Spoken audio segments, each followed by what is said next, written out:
जो अंतरात्मा की शक्ति है वो ढक चुकी है। उस शक्ति को जागृत करना, साधना का मतलब है अपनी शक्ति को जागृत करना। आप महान शक्तिवान हैं, भगवान के अंश हैं, चैतन्य सत्ता हैं। आप में संपूर्ण शक्तियां विराजमान हैं, जो जितनी जागृत कर ले। अब वो विषयों में, जो भोगों में रत है, वो अपनी शक्तियों को भूल करके भोगों में शक्तिहीनता का अनुभव कर रहा है उसमें भी शक्ति, पर वो भोगों की आसक्ति के कारण शक्तिहीनता का अनुभव कर रहा है। इसीलिए श्रीपाद कह रहे हैं कि हमें ऐसे भोगी पुरुषों से नहीं मिलना, ऐसे पापी जनों का संभाषण मिलना जुलना नहीं, पर भगवत भाव उनमें भी रखना है, मिलना नहीं है। क्षुधा देह त्यागो वर्मी गृहस्थैर नहीं मिला, मैं ऐसे गृहस्थों से मिलूंगा ही नहीं जो भगवान की चर्चा, जिनको सुहाई नहीं देती, जो नाम जप नहीं करते, जो पापाचरण करते हैं, उनके द्वारा दिया हुआ थोड़ा भी अन्न हमारी बुद्धि को भ्रष्ट करके भगवत विमुख कर देगा, पक्की बात। विरक्त हो करके यदि जो गुरु मंत्र नहीं लिए पापाचरण करता है, अधर्मी है, ऐसे का प्रतिग्रह लिया जाए तो बुद्धि भ्रष्ट हो जाती है। और जो भगवत आश्रित रहते हैं तो भगवान ऐसे जनों को सामने आने ही नहीं देते। उनके द्वारा निर्धारित वही आपका भरण पोषण होगा जो आपकी बुद्धि को मंगल प्रदान करे, क्योंकि योगक्षेमम वहाम्यहम्, उसके योगक्षेम का वाहन भगवान करते हैं। उसको चिंतन नहीं करना पड़ता कि कौन अशुद्ध है कौन शुद्ध है, आएगा ही नहीं अशुद्ध आएगा ही नहीं, क्योंकि भगवद आश्रित है। योगक्षेमम वहाम्यहम्, श्री भगवान कर है। म्यपि श्रेय प्राप्त न युवति समीपम क्षण में, एक क्षण भी एकांत में विपरीत शरीर जहां से हमारा काम भाव प्रकट होता है, उसको आपस में 1 मिनट भी एकांत में समय नहीं देना चाहिए। अगर देगा तो भ्रष्ट हो जाएगा। तस्मात् शास्त्रम प्रमाणम, ये शास्त्र प्रमाणित है। काजर की कोठरी में कैसो भी सयान हो जाए, दाग लागी है, पै लागी है, पै लागी है। बहुत सावधान। जिनको सेवा दी गई है कि आप समाज सेवा कीजिए, तो उनको भागवतिक बल भी दिया जाता है, केवल सेवा ही नहीं दी जाती। उनकी निर्विकारता उनके इष्ट और गुरु के बल से सुरक्षित होती है। देखो, अगर नाटक करोगे तो माया तुम्हारे सामने नाटक फैला देगी, नहीं निकल पाओगे। सच्चाई से चलोगे तो माया माँ है और कोई दूसरी वस्तु नहीं है। वो माँ की तरह दुलार करके आपको भगवान के चरणों में पहुंचा देगी। ये सब माया ही है। ये माइक माया है, ये आवाज माया है, ये शरीर माया है, ये जो भी आप देख रहे हैं, गो गोचर जहां लग मनुजाई सो सब माया जानो भाई। ये माया आपकी मुक्त अवस्था को पहुंचाने के लिए है। अगर आप माया को भोक्ता भाव से देख लेंगे तो आप पतित हो जाएंगे। वो मां है। श्री भगवान के आश्रित जो भक्तजन होते हैं, वो शास्त्र आज्ञा का पालन करते। एक क्षण भी शास्त्र आज्ञा की अवहेलना प्रमाद में की तो फंस जाओगे। वो तो भगवान कृपालु हैं, कृपा करके फिर उसको रास्ता देते, नहीं तो माया रास्ता बंद ही कर देती है। आगे चलने का रास्ता नहीं रह जाता परमार्थ का। तो कह रहे एक क्षण भी शास्त्र विरुद्ध आचरण के लिए किसी को समय मत दो। कोई तुम्हारा मित्र नहीं है, परमार्थ के सब विरुद्ध हैं। एक संसार प्रकृति विरुद्ध करे तो का कीजिए। और आगे के दाझे गए भज पानी में आग लगे तो का कीजिए। एक संसार दुष्ट की संगति ताहू में तुम पुष्ट करावो। क्या भगवत आश्रित हो करके आप अगर मनमानी आचरण शास्त्र विरुद्ध करते हैं तो आपका मंगल हो सकता है? शास्त्र विरुद्ध आचरण करने वाले का कभी मंगल नहीं होता। इसलिए सावधान। देखो, श्रीधाम वृंदावन वास करने वालों को हमने कई बार सत्संग में प्रणाम किया है कि आप रिक्शा चलाते हैं, आप छोटी मोटी दुकान रखते हैं, आप पोछा लगाते हैं यहाँ ब्रजवासियों के घरों में, और आप किसी भी तरह अपने जीवन, तो हम आपको प्रणाम करते हैं। क्यों आप निश्चल और निष्कपट होकर के भगवत धाम का वास करके वृंदावन की प्राप्ति के लिए आप ऐसा कष्ट सहकर कर रहे हैं। लेकिन इसमें छल कपट नहीं, इसमें तिलक कंठी और वेश का दुरुपयोग नहीं। इष्ट और गुरु को गाली पड़ेगी, तुम्हारे सब पुण्य नष्ट हो जाएंगे। सात्विक वेशभूषा का हमने आदेश किया है कि आप अपने घर में पैंट शर्ट पहन सकते हैं। सात्विक वेशभूषा का आप सम्मान करें। आपके द्वारा कोई वार्ता, कोई चेष्टा, कोई ऐसी करनी हो जाए तो आपके इष्ट और गुरु को गाली मिलेगी। आप इस पर सावधान रहें। आपके इष्ट और गुरु आपका हित कर रहे हैं, आपका हित नहीं। वनवास कर रहे हो, आप वनवासी वेशभूषा में रह सकते हैं। आप वनवास वृंदावन में आप सेवा कर रहे हैं, आप कर सकते हैं।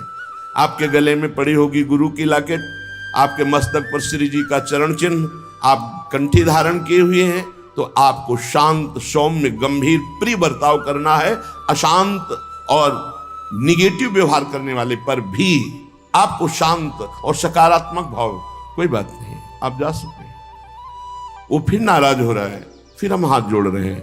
हमें मार पीट, गाली गलौज, छल कपट नहीं करना। और जो यहां आसपास दुकान रखे हुए हैं उनसे हमारी प्रार्थना है, राधा केली कुंज से आपका कोई संपर्क है नहीं। आप दुरुपयोग मत कीजिए वेश का, आप इस स्थान का दुरुपयोग मत कीजिए, नहीं तो आपका वृंदावन वास छूट जाएगा और ऐसी समस्याओं में फंस जाओगे, निकलना मुश्किल हो जाएगा। हमारा संकेत समझ लीजिए। किसी से कोई संपर्क नहीं, सब अपनी अपनी दुकानें लगाए हुए हो। जो विविध प्रकार से सफेद वेश धारण करके, कंठी धारण करके, वाल रखा करके और इसके बाद गंदा आचरण करते हैं, वो अपने गुरु और इष्ट का और धाम का अपराध करते। ऐसे लोग कभी धाम में नहीं मरते। हमारा भूख से शरीर छूट जाए लेकिन हम अधर्म आचरण नहीं करेंगे। सबके ऊपर कानून शास्त्र है और शास्त्र संतों के हृदय से प्रकाशित होता है। वृंदावन वास का मतलब है निष्कपट सरल ढंग से तुम्हारा श्री जी भरण पोषण करेंगी। अचानक कोई व्यवस्थापक ऐसी व्यवस्था कर जाएगा जो लाडली जी के द्वारा प्रेरित है, ऐसे आचरण, गलत आचरण, दोहन वृत्ति, किसी को किसी के संबंध से दोहित करना, गुरु पत्नी गामी कहते हैं उसे। गुरु पत्नी को गुरु के सबके पत्नी थोड़ी होती है, वो तो ब्रह्म ऋषि जो कुछ ऐसे कुल परंपरा जिनकी चली हुई है, और बकाया सब जो विरक्त हैं वो गुरु पत्नी गामी का दोष कैसे लगता है? गुरु के नाम पर उनके द्वारा दी हुई संपत्ति का भोग करना गुरु पत्नी गामी कहा जाता है। श्री जी के द्वारा व्यवस्था होना, गुरु जी के द्वारा व्यवस्था होना एक अलग चीज है। आप उनके नाम, उनकी छाप का प्रयोग करके आप दोहन वृत्ति रखते हैं, ये गुरु पत्नी गामी का अपराध महापापों में आता है। इसलिए सब कोई सावधान होकर वृंदावन वास करो। वृंदावन वास के लिए कह रहे क्षुधा देह त्यागो वर्मी गृहस्थिर नहीं मिला। आपने माना कि 5 ग्रंथ बेचे, 5 कंठी बेची, 5 माला बेची, आपको 100 रुपया मिला, तो आप आधा किलो भोजन पाएंगे ना, जो सब्जी दाल 100 रुपये में आपको बहुत बढ़िया आनंद मिलेगा। और आप ये जो हजारों रुपए, तो आपकी विलासिता, भोग बुद्धि बढ़ेगी और पापाचरण बढ़ेगा, धाम से निकाल दिए जाओगे। कहीं ना कहीं ऐसा भयानक रोग होगा, भागोगे यहां से, अशांति पैदा हो जाएगी। बहुत सावधानी की जरूरत है। आप अगर अपनी ये सावधानी नहीं रखेंगे तो ये धीरे धीरे बुद्धि को भ्रष्ट करती चली जाएगी। ऐसी व्यवस्था से रहो, ऐसा कार्य करो जिससे कम से कम निष्कपटता, सरलता, सच्चाई तुम्हारे जीवन में बनी रहे, छल कपट ना रहे। नपि श्रेयः प्राप्तो न युवति समीपम क्षणमय। ये मौत की भी मौत है बाबागिरी। काम, क्रोध, लोभ, मोह, मद, मत्सर, इन सब को मार दिया जिसने, और मौत की मौत, मृत्यु का भी भय जिसके अंदर से खत्म हो गया, उसे कहते हैं फकीर। फिकर फार फकनी करे ताको नाम फकीर। फकीर का मतलब खिलवाड़ समझ लिया क्या? अगर हिम्मत है तो अपने घर से अनुमति लेकर के पूर्ण मर्यादा के अनुसार और जीवन भर न रुपया के सहारे, एकमात्र भगवान का सहारा। बहुत सावधानी से धामवास करो। ऐसा मत प्रयोग करो, दोहन वृत्ति मत रखो। गुरु के नाम की, गुरु के प्रभाव की दोहन वृत्ति तुम्हारा पतन करा देगी। ये गुरु पत्नी गामी का कलंक उसको लगता है। बहुत सावधान। गुरु के वटिया से मिले रहना, न कुछ लेना न देना, मगन रहना। अब हम आश्रित है तो भरण पोषण गुरु के द्वारा हो रहा है, वो बात अलग है। दोहन वृत्ति नहीं। ना शास्त्र गुरु कोटि भीर न खलु लोक निंदा सतैर, महानर दृष्टि भीर नहीं विपत्ति सौखेर नहीं। करोड़ों करोड़ों बार शास्त्र समझा रहे, गुरु समझा रहे, तुम्हारे समझने की शक्ति नष्ट हो चुकी है। देखो, शक्ति मां है। जैसे हम बार बार कहते हैं, माताओं बहनों में जननी भाव, पूज्य भाव, क्योंकि उससे आपके अंदर शक्ति बढ़ेगी। और जब आप इन शक्ति को शक्ति स्वरूपा जननी स्वरूपा देवियों के प्रति काम भाव रखोगे तो आपकी शक्ति नष्ट हो जाएगी। बिना शक्ति के कुछ नहीं है संसार में। भगवान की अलौकिक शक्ति है जो सब में व्याप्त है, उसके बिना सब सौ के तुल्य हैं। बहुत ध्यान से सुनना। शक्ति का बल ही ब्रह्मा के अंदर जब जागृत होता है तो वो ब्रह्म शक्ति ही पूरे त्रिगुण माया की रचना रचती है। वही शक्ति है जिससे विश्व की उत्पत्ति होती है, वो शक्ति से होती है, ब्रह्मा से नहीं। ब्रह्मा की शक्ति, तो ब्रह्म में वो शक्ति जागृत हुई तो वो पूरे त्रिभुवन को रचने में सामर्थ्यशाली हुए ब्रह्मा जी। विष्णु की शक्ति पालन, शिव शक्ति संहार, सबके पास शक्ति विराजमान। शक्ति के बिना कुछ नहीं। दया की शक्ति, क्षमा की शक्ति, ध्यान दीजिए, ये सब शक्ति हैं। दया, क्षमा, निद्रा, स्मृति, क्षुधा, तृष्णा, तृप्ति, श्रद्धा, भक्ति, धृति, मति, तृप्ति, पुष्टि, शांति, कांति, लज्जा, ये सब महाशक्तियां हैं। यही गोलोक में श्री राधा, साकेत में श्री सीता, क्षीरोद सागर में लक्ष्मी, यही भगवान शिव के वाम भाग में आद्या शक्ति, दुर्गति नाशिनी दुर्गा, यही वाणी की शक्ति, यही विद्या की शक्ति, यही सरस्वती, यही सावित्री, यही गायत्री, यही सूर्य की प्रकाश शक्ति, यही पूर्ण चंद्र की सुधा वर्षिणी शोभा शक्ति, अग्नि में दाहिका शक्ति, वायु की वहन शक्ति, जल की शीतलता तृप्तिदायक शक्ति, धरा की धारण शक्ति, पृथ्वी की धारण शक्ति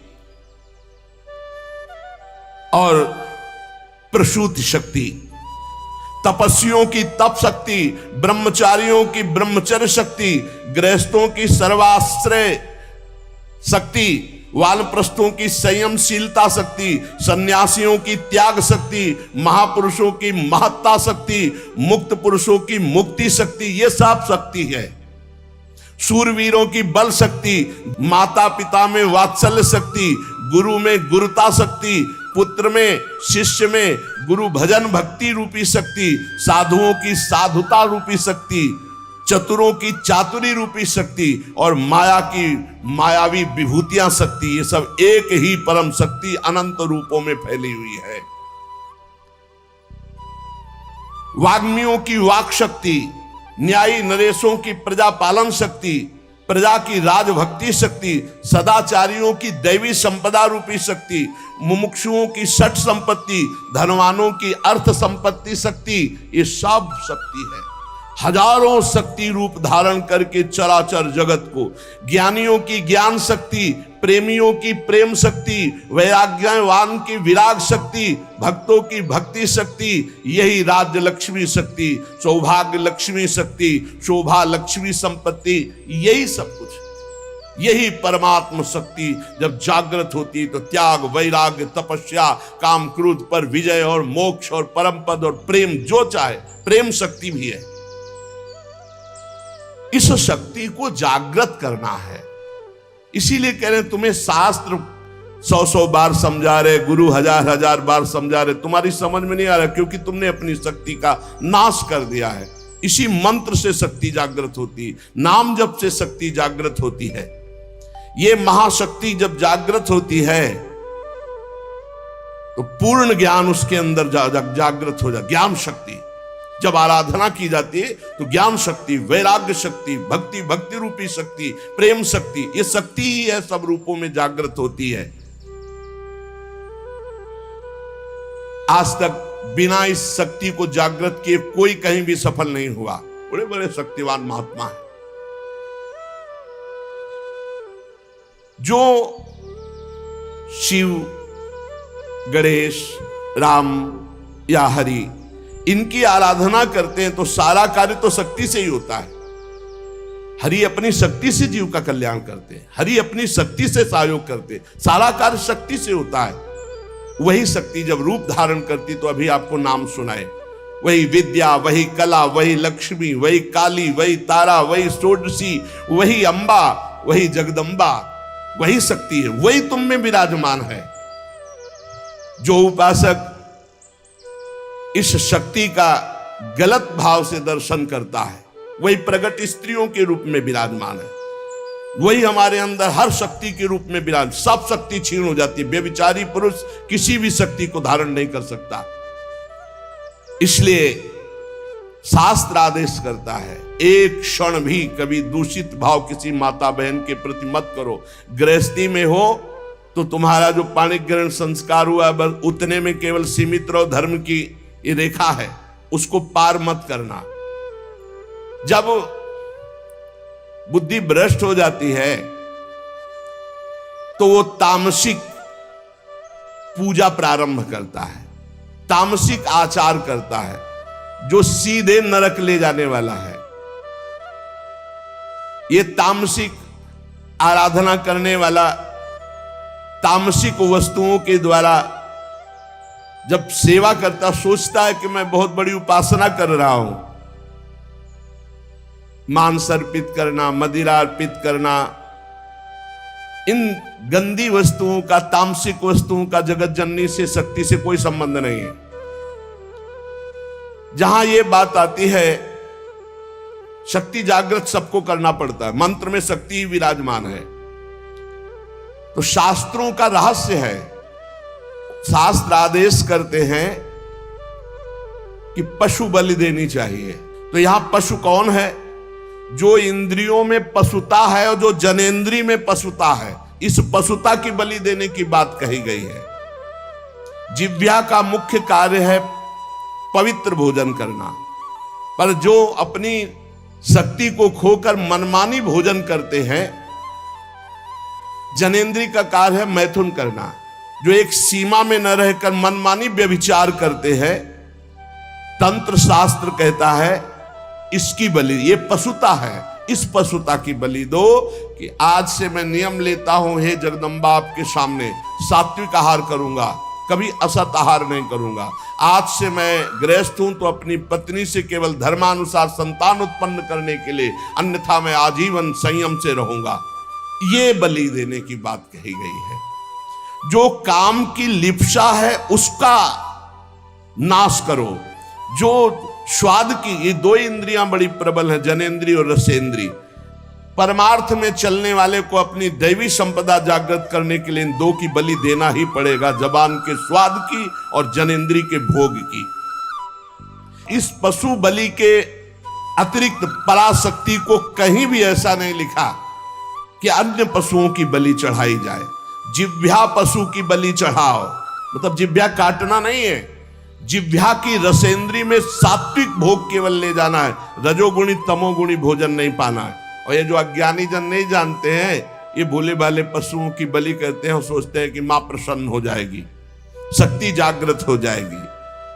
और जो जनेंद्री को संयम में रखता है, समस्त चराचर जगत की जितनी भी स्त्रियां हैं सबको जगदम्बा का स्वरूप मानता है, भगवती की शक्ति उसके अंदर जागृत हो जाती है। विद्या समास्ता तव देवी भेदा, स्त्रिया समस्ता सकला जगत्सु। जितनी विद्याएं भेद से सब है जगदम्बा आप ही हैं, और जितनी माताएं हैं वो सब छोटी बड़ी सब है जगदम्बा आप ही हैं। जो गृहस्थाश्रम का व्रत धारण किए हुए पितृ ऋण से मुक्त होने के लिए केवल संतान उत्पत्ति के लिए अपनी पत्नी से सहवास करते हैं और निरंतर भगवत भजन करते हुए संयम से चलते हैं, उनको भी ब्रह्मचारी ही कहते हैं, उपासक ही कहते हैं। अन्यथा जगन माता की तरफ यदि काम दृष्टि से देखा तो वो संहार शक्ति भी है, तुम्हारे अंदर की साधना दैवी संपदा सबका नाश हो जाएगा। किसी भी माता बहन की तरफ काम दे, वो तुम्हारी भोग्य वस्तु नहीं है। अगर असावधानी की तो आपके आंतरिक शक्तियां आपको छोड़ देंगी, फिर आप पतित हो जाएंगे। ये मोक्षदायिनी शक्ति है यदि सही भाव से चला जाए। उपासक इस मार्ग में, भगवत मार्ग में बलिदान जरूर देना होता है, बलि देनी ही होती है। बहुत सावधानी से सुनना। यहां अपने भोग वासना की बलि देनी होती है। जो भोगों में फंसा हुआ है उस वृत्ति की बलि देनी होती है। ये मां के नाम पर मां की ही संतान और उसका गला काट करके ऐसी बलिदान की कहीं शास्त्रों में आज्ञा नहीं की गई। मां को हर संतान अपनी उतनी ही प्यारी होती, चाहे वो मूर्ख क्यों ना हो। तो जगन माता जगदम्बा दिव्य शक्ति, इनके बिना तो कुछ है ही नहीं। त्याग शक्ति, वैराग्य शक्ति, ज्ञान शक्ति, भक्ति शक्ति, प्रेम शक्ति, यही सब स्वरूपों में प्रकाशित है।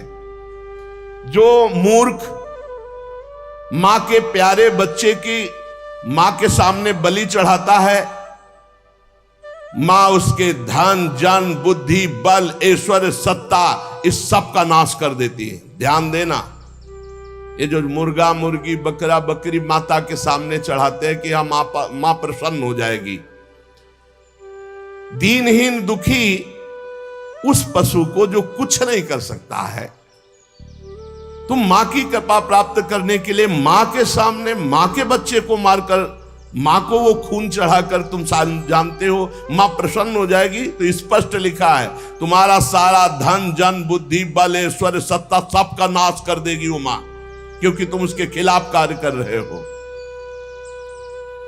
मां कब प्रसन्न होगी?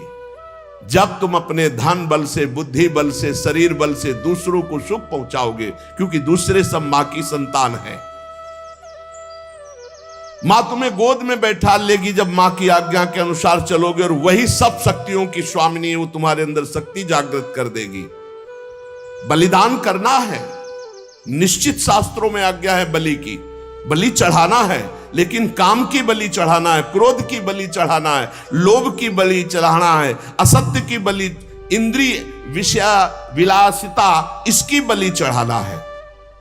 तुम मां से प्रार्थना करो तुम्हारी बुद्धि शुद्ध हो जाए, मां की चरण रज से तुम्हारे अंदर आसुरी भाव उसकी बलि चढ़ जाए। जब तुम प्रेम भाव से मां की आराधना करोगे तो तुम्हें जो परम लाभ मिलेगा वो दिव्य शक्तियां जागृत हो जाती है। और जब मां से विपरीत भाव किया जाता है, मां को भोग्य भाव से देखोगे, इससे बड़ा विपरीत भाव क्या है? ये सब मां ही तो है विविध रूपों में, जननी ही शक्ति तो है। फिर कोई ये प्रश्न कर सकता है, बड़ा सुंदर है, कि मां के हाथ में नरमुंडों की माला है और मां जिह्वा में रक्त लगाए हुए है, तो अगर मां को अगर बलि पसंद नहीं तो क्यों काटा? महिषासुर को मारा, चंडमुंड रक्त बीज, बहुत से शुंभ निशुंभ बहुतों को काट काट के ढेर लगा दिया। क्या वो मां के पुत्र नहीं थे क्या? आप हमें बलि के लिए निषेध कर रहे हैं, तो क्या मां को खून नहीं प्यारा? तो कह रहे वो मां के बच्चे नहीं हैं, हम ऐसा नहीं कहते, वो मां के बच्चे हैं, पर वो मां से ही भोग करने की भावना रख रहे थे और मां के उन सीधे साधे दुर्बल बच्चों की हिंसा कर रहे थे। तो अगर एक बच्चा ऐसा हो जाए कि पूरे परिवार को काट रहा है, तो मां स्वयं काट देगी, वो अपने दुलार को एक तरफ रख के उसको काट देगी। पूरे विश्व की रक्षा के लिए इन राक्षस रूपी पुत्रों की मां ने स्वयं हत्या की और उन्हीं की प्यार से मुंडों की माला धारण की, जो पूरे चराचर जगत का विनाश कर रहे थे।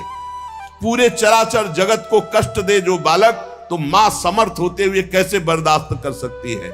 इसलिए निरपराध ये बकरा ये मुर्गा किसी को कष्ट नहीं दे रहे। अगर तुम्हें बलि चढ़ानी है तो अपने काम क्रोध लोभ मोह मद मत्सर की इनकी बलि चढ़ाओ, अपनी वासनाओं की बलि चढ़ाओ, अपनी जिह्वा रसेंद्री की बलि चढ़ाओ कि हम ऐसे गलत भोजन नहीं करेंगे, जनेंद्री हम किसी माता की तरफ कभी हम गंदी दृष्टि नहीं रखेंगे, सब में भगवत भाव रखेंगे। जो इन सीधे साधे पशु पक्षियों की बलि चढ़ाता है, तो भगवती फिर उनका विनाश दूसरे रूप में करती है। इसलिए उपासक किसी भी तरह से कोई आसुरी प्रवृत्ति वाली उपासना न स्वीकार करे, कोई आसुरी प्रवृत्ति वाले आचरण न करे, किसी भी शक्ति को मंजूर नहीं। शक्ति सबको चाहिए, चाहे किसी भी मार्ग में चलने वाला हो, शक्ति सबके अंदर जागृत होती, बिना शक्ति के एक कदम नहीं चल सकता। पशु बल, मानव बल, असुर बल, देव बल, ये ईश्वरी शक्ति के आगे नहीं, सब ईश्वरी शक्ति के अंतर्गत है। जब पशु बल बढ़ता है तो यही शक्ति जागृत होकर उसका नाश करती है। जब मानव बल बढ़ता है आसुरी प्रवृत्ति से तो यही शक्ति उसका नाश करती है। जब असुर बल बढ़ता है तो यही शक्ति नाश करती है। जब देव बल बढ़ता है और असुर भाव को प्राप्त होता है तो उसका भी विनाश यही शक्ति करती है। महिषासुर विशाल पशु बल, तो भगवान की शक्ति ने महान दुर्गा रूप धारण करके काट के फेंक दिया महिषासुर को।